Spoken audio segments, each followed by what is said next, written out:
ನಮಸ್ಕಾರ ಸ್ನೇಹಿತರೆ, ನಮ್ಮ ಶ್ರೀ 500 ಬ್ಲಾಗ್ಗೆ ನಿಮ್ಮೆಲ್ಲರಿಗೂ ಹಾರ್ದಿಕವಾದ ಸ್ವಾಗತ.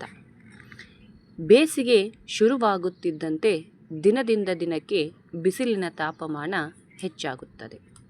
ಈ ಸಮಯದಲ್ಲಿ ದೇಹದಲ್ಲಿ ನೀರಿನಾಂಶ ಕಡಿಮೆಯಾಗುವ ಸಾಧ್ಯತೆ ಸರ್ವೇಸಾಮಾನ್ಯ ಮತ್ತು ಹೆಚ್ಚಾಗಿರುತ್ತದೆ. ದೇಹದಲ್ಲಿ ನೀರಿನಾಂಶ ಕಡಿಮೆಯಾದರೆ ಮೂತ್ರಪಿಂಡಗಳಿಗೆ ಸಂಬಂಧಿಸಿದ ಹಲವಾರು ಸಮಸ್ಯೆಗಳನ್ನು ಕಾಣಿಸಿಕೊಳ್ಳಬಹುದು. ನಮ್ಮ ದೇಹದಲ್ಲಿ ಮೂತ್ರಪಿಂಡಗಳು ಬಹಳ ಮುಖ್ಯವಾದ ಅಂಗಗಳಾಗಿವೆ. ಇವು ದೇಹದಲ್ಲಿರುವ ವಿಷಕಾರಿ ಅಂಶಗಳನ್ನು ಹೊರಹಾಕುತ್ತವೆ. ದೇಹದ ನೀರಿನ ಸಮತೋಲನ ಕಾಪಾಡುತ್ತವೆ. ರಕ್ತದೊತ್ತಡ ನಿಯಂತ್ರಿಸಲು ಸಹಾಯ ಮಾಡುತ್ತವೆ. ಹೀಗಿರುವಾಗ ಬೇಸಿಗೆಯಲ್ಲಿ ಮೂತ್ರಪಿಂಡಗಳ ಆರೋಗ್ಯದ ಬಗ್ಗೆ ಹೆಚ್ಚು ಕಾಳಜಿ ವಹಿಸಬೇಕು. ಸರಿಯಾದ ಆಹಾರ ಸೇವನೆ ಮತ್ತು ಸಾಕಷ್ಟು ನೀರು ಕುಡಿಯುವುದು ಬಹಳ ಮುಖ್ಯವಾಗಿದೆ. ಹಾಗಾದರೆ ಬೇಸಿಗೆಯಲ್ಲಿ ಮೂತ್ರಪಿಂಡಗಳನ್ನು ಅಂದರೆ ಕಿಡ್ನಿಗಳನ್ನು ಹೇಗೆ ಆರೋಗ್ಯವಾಗಿಡಲು ದಿನನಿತ್ಯದ ಆಹಾರಗಳಲ್ಲಿ ಸೇವಿಸಬೇಕಾದ 5 ಮುಖ್ಯ ಪದಾರ್ಥಗಳು ಯಾವುದು ಎಂದು ನೋಡೋಣ.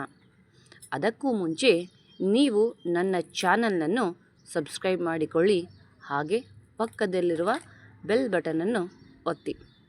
ಮೊದಲನೆಯದು ಎಳನೀರು. ಎಳನೀರು ಸಹಜವಾದ ಶಕ್ತಿ ನೀಡುವ ಪಾನೀಯವಾಗಿದೆ. ಇದರಲ್ಲಿ ದೇಹಕ್ಕೆ ಬೇಕಾದ ಲವಣಾಂಶಗಳು ಸಾಕಷ್ಟು ಇರುತ್ತವೆ. ಇದು ದೇಹವನ್ನು ತಕ್ಷಣವೇ ತಾಜಾತನದಿಂದ ಇಡಲು ಸಹಾಯ ಮಾಡುತ್ತದೆ. ದೇಹದಲ್ಲಿ ನೀರಿನಾಂಶ ಹೆಚ್ಚಿಸಿ ಮೂತ್ರಪಿಂಡಗಳ ಕೆಲಸವನ್ನು ಸುಲಭಗೊಳಿಸುತ್ತದೆ. ಖಾಲಿ ಹೊಟ್ಟೆಯಲ್ಲಿ ಎಳನೀರು ಕುಡಿಯುವುದು ಆರೋಗ್ಯಕ್ಕೆ ತುಂಬ ಉಪಯುಕ್ತಕಾರಿ. ಇದರಲ್ಲಿ ಉಪ್ಪಿನಾಂಶ ಕಡಿಮೆ ಮತ್ತು ಪೊಟ್ಯಾಷಿಯಂ ಹೆಚ್ಚು ಇರುವುದರಿಂದ ಮೂತ್ರಪಿಂಡಗಳಿಗೆ ಒಳ್ಳೆಯದು. ಎರಡನೇದು ನಿಂಬೆಹಣ್ಣು. ನಿಂಬೆಹಣ್ಣಿನಲ್ಲಿ ವಿಟಮಿನ್ ಸಿ ಮತ್ತು ಸಿಟ್ರಿಕ್ ಆಮ್ಲ ಹೆಚ್ಚು ಇರುತ್ತದೆ. ಇದು ಮೂತ್ರಪಿಂಡಗಳಲ್ಲಿನ ಕಲ್ಲು ಉಂಟಾಗುವುದನ್ನು ತಡೆಯಲು ಸಹಾಯ ಮಾಡುತ್ತದೆ. ಬೇಸಿಗೆಯಲ್ಲಿ ನಿಂಬೆಹಣ್ಣಿನ ಪಾನಕ ಕುಡಿಯುವುದರಿಂದ ದೇಹ ತಂಪಾಗುತ್ತದೆ. ದೇಹದಲ್ಲಿರುವ ವಿಷಕಾರಿ ಅಂಶಗಳನ್ನು ಹೊರಹಾಕಲು ಸಹಾಯಕಾರಿ. ಮೂರನೆಯದಾಗಿ ಸೌತೆಕಾಯಿ. ಸೌತೆಕಾಯಿಯಲ್ಲಿ ನೀರಿನಾಂಶ ತುಂಬ ಹೆಚ್ಚಾಗಿರುತ್ತದೆ. ಇದು ದೇಹವನ್ನು ಒಳಗಿನಿಂದ ತಂಪಾಗಿಸುತ್ತದೆ. ದೇಹದ ಉಷ್ಣತೆಯನ್ನು ತಗ್ಗಿಸುತ್ತದೆ. ದೇಹದಲ್ಲಿ ನೀರಿನ ಕೊರತೆ ಆಗದಂತೆ ನೋಡಿಕೊಳ್ಳುತ್ತದೆ. ಮೂತ್ರಪಿಂಡವನ್ನು ದ್ರವವಾಗಿ ಇಟ್ಟು ದೇಹದ ಕಲ್ಮಶವನ್ನು ಹೊರಹಾಕಲು ಸಹಾಯ ಮಾಡುತ್ತದೆ. ಇದರಲ್ಲಿ ಇರುವ ಪೋಷಕಾಂಶಗಳು ಮೂತ್ರಪಿಂಡಗಳ ಕಾರ್ಯಕ್ಷಮತೆಯನ್ನು ಹೆಚ್ಚಿಸುತ್ತದೆ. ಸೌತೆಕಾಯಿ ಸೇವನೆ ಉತ್ತಮ. ನಾಲ್ಕನೆಯದಾಗಿ ನೀರು.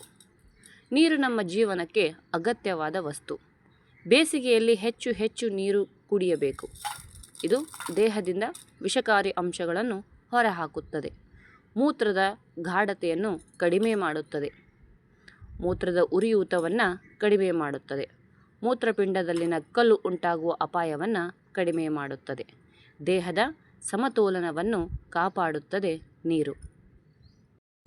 ಐದನೆಯದಾಗಿ ಕ್ಯಾನ್ಬೆರಿ ಹಣ್ಣು. ಈ ಹಣ್ಣು ಮೂತ್ರನಾಳದ ಸೋಂಕುಗಳನ್ನು ತಡೆಯಲು ಸಹಾಯ ಮಾಡುತ್ತದೆ. ಬೇಸಿಗೆಯಲ್ಲಿ ನೀರಿನ ಕೊರತೆಯಿಂದ ಈ ಸಮಸ್ಯೆ ಹೆಚ್ಚಾಗಬಹುದು. ಇದರಲ್ಲಿ ಇರುವ ಪೋಷಕಾಂಶಗಳು ಮೂತ್ರಪಿಂಡದ ಕೋಶಗಳನ್ನು ರಕ್ಷಿಸುತ್ತವೆ. ಕ್ಯಾನ್ಬೆರಿ ಹಣ್ಣು ಮೂತ್ರಪಿಂಡ ಆರೋಗ್ಯವಾಗಿಡಲು ಸಹಾಯ ಮಾಡುತ್ತದೆ. ಸ್ನೇಹಿತರೆ, ಬೇಸಿಗೆಯಲ್ಲಿ ಮೂತ್ರಪಿಂಡಗಳ ಆರೈಕೆ ಬಹಳ ಮುಖ್ಯ. ಸರಿಯಾದ ಆಹಾರ ಸೇವನೆ ಮಾಡಬೇಕು ಹಾಗೂ ಸಾಕಷ್ಟು ನೀರು ಕುಡಿಯುವುದು ಅವಶ್ಯಕವಾಗಿದೆ. ಹೆಚ್ಚು ಬಿಸಿಲಿಗೆ ಹೋಗುವುದನ್ನು ತಪ್ಪಿಸಬೇಕು. ಹೊಟ್ಟೆಯ ನೋವು, ಮೂತ್ರ ವಿಸರ್ಜನೆ ತೊಂದರೆ ಅಥವಾ ಇತರೆ ಸಮಸ್ಯೆಗಳು ಪದೇ ಕಂಡುಬಂದರೆ ತಕ್ಷಣ ವೈದ್ಯರನ್ನು ಸಂಪರ್ಕಿಸಬೇಕು. ಈ ಮಾಹಿತಿ ನಿಮಗೆ ಉಪಯುಕ್ತವಾಗಿದ್ದರೆ ಒಂದು ಲೈಕ್ ಮಾಡಿ ಹಾಗೂ ನನ್ನ ಚಾನಲನ್ನು ಸಬ್ಸ್ಕ್ರೈಬ್ ಮಾಡಿಕೊಳ್ಳೋದನ್ನು ಮರೆಯಬೇಡಿ. ನಿಮ್ಮ ಸ್ನೇಹಿತರು ಮತ್ತು ಕುಟುಂಬದವರೊಂದಿಗೆ ಈ ವಿಡಿಯೋನ ಶೇರ್ ಮಾಡಿ.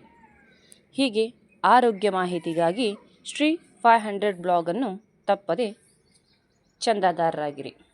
ಧನ್ಯವಾದಗಳು. ಮುಂದಿನ ವಿಡಿಯೋದಲ್ಲಿ ಸಿಗೋಣ.